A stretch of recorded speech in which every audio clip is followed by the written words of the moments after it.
অনেকের মধ্যেই ধারণা রয়েছে যে মাছের মুড়ো খেলে চোখের জ্যোতি বাড়ে। এটা ঠিক না ভুল? কি বলছেন চিকিৎসকরা? মাছ কি শুধুই চোখের জন্য উপকারী, নাকি সারা শরীরের জন্যই? ইলিশ, পমফ্রেট, লোটে সহ নানা ধরনের নোনা জলের মাছ নাকি রুই, কাতলা, পাবদার মতো মিষ্টি জলের মাছ? কোনটা বেশি উপকারী? বাঙালিদের নাকি স্মৃতিশক্তি এবং বুদ্ধি তীক্ষ্ণ হয়। এর কারণ হিসেবে অনেকেই মনে করেন বাঙালিরা বেশি মাছ খায়, কিন্তু এটা কোনো কথার কথা নয়। রয়েছে বিজ্ঞানসম্মত দিকও। প্রতিনিয়ত মাছ খেলে বাড়তে পারে মস্তিষ্কের কার্যক্ষমতা। এর মধ্যে রয়েছে এমন কিছু পুষ্টি গুণ যা আমাদের মস্তিষ্কের জন্য অত্যন্ত উপকারী। আচ্ছা, মাছের মধ্যে যে যে পুষ্টিগুণ রয়েছে তা কি শুধুই মস্তিষ্কের জন্য উপকারী, নাকি আরও পুরো শরীরের জন্য? মাছের মধ্যে যে পুষ্টিগুণ রয়েছে তা মস্তিষ্কের গঠন এবং কার্যক্ষমতাকে আরও বহু গুণে উন্নত করতে পারে। মাছের মধ্যে রয়েছে ওমেগা-3 ফ্যাটি অ্যাসিড। এছাড়াও থাকে EPA এবং DHA।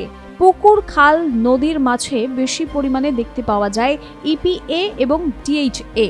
গবেষণায় দেখা গিয়েছে আমরা যখন মাছ খাচ্ছি তখন মাছের মধ্যে থাকা ওমেগা-3 শরীরে প্রবেশ করছে। সেই ওমেগা-3 ফ্যাটি অ্যাসিড ব্রেনের বিকাশ ঘটাতে সাহায্য করে।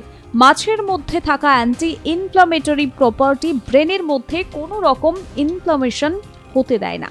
ব্রেনের মধ্যে থাকা নিউরোট্রান্সমিটারকে উন্নত করতে সাহায্য করে। ওমেগা-3 ফ্যাটি অ্যাসিড ব্রেনে ব্লাড সার্কুলেশন লেভেলকে স্বাভাবিক রাখে। তার ফলে ব্লাডের মধ্যে দিয়ে অক্সিজেন এবং পুষ্টিগুণ সঠিকভাবে ব্রেন পর্যন্ত পৌঁছতে পারে।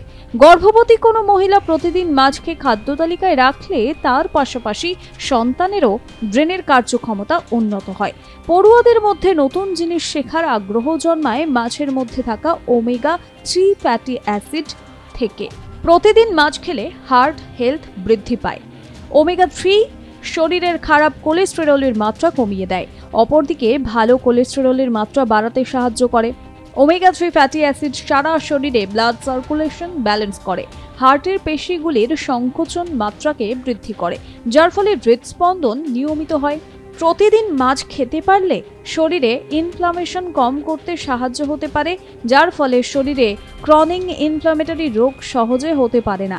ইনফ্লামেটরি রোগের মধ্যে রয়েছে arthritis, autoimmune disorder, type 1 diabetes, Crohn disease. মাছের মধ্যে থাকা ওমেগা-3 ফ্যাটি অ্যাসিড লিভারের জন্য অত্যন্ত গুরুত্বপূর্ণ। ক্যান্সার থেকে রক্ষা করতেও পারে মাছের মধ্যে থাকা ওমেগা-3 ফ্যাটি অ্যাসিড। এ তো গেল মাছ খেলে কি হয়। অনেকের মধ্যেই একটা ধারণা রয়েছে যে মাছের মুড়ো খেলে চোখের জ্যোতি বাড়ে। এটা ঠিক নাকি ভুল? কি বলছেন চিকিৎসকরা? মাছের মুড়ো চিবিয়ে খেলে চোখের জ্যোতি বাড়ে বা স্মৃতিশক্তি বাড়ে, এমন কথা অনেক প্রাচীনারা এখনো বলেন বটে। তবে এসব কথার কোনো বৈজ্ঞানিক ভিত্তি নেই। মাছ সব সময়ই আমাদের দেহের পক্ষে অতি প্রয়োজনীয় একটি প্রোটিন প্রধান খাদ্য। শতকরা 15 থেকে 25% প্রোটিন থাকে মাছে। ফ্যাট, কোলেস্টেরল থাকে সামান্য, থাকে প্রচুর ক্যালসিয়াম, ফসফরাস সহ নানা ধরনের খনিজ পদার্থ এবং অবশ্যই ভিটামিন। এদের মধ্যে প্রত্যেকটি দেহের জন্য অতি প্রয়োজনীয়, আলাদা করে চোখের জন্য নয়। চোখ তো দেহেরই অঙ্গ। মাছের মুড়োতে এমন কিছু স্পেশাল আইটেম থাকে যা স্পেশালি চোখকে সুরক্ষা দেয়। মাছ সহজপাচ্য বলে রোগীদের আদর্শ খাদ্য। মাছে ভেজাল মেশানোর সুযোগও কম। ছোট মাছ কাঁটা শুদ্ধ চিবিয়ে খাওয়া যায় বলে বেশি পুষ্টিকর, কারণ এই কাঁটা থেকেই আমরা বেশি করে ক্যালসিয়াম, ফসফরাস পাই। তাই বলে বড় মাছকে কম পুষ্টিকর ভাবা একেবারেই উচিত নয়। আবার ইলিশ, পমফ্রেট, লোটে সহ নানা নোনা জলের মাছে ওমেগা-3 জাতীয় পলিআনস্যাচুরেটেড ফ্যাটি অ্যাসিড বা PUFA বেশি পরিমাণে থাকায় রুই, কাতলা, পাবদার মতো মিষ্টি জলের মাছের চেয়ে এরা ঢের বেশি উপকারী। মাছের তেল এবং ছালেই থাকে ফ্যাট, তাই অবশ্যই এগুলো খাবেন, যদি না আপনার ডাক্তারের বারণ থাকে। মাছের ফুলকোটা অবশ্যই খাবেন না। ব্যুরো রিপোর্ট, আর প্লাস নিউজ।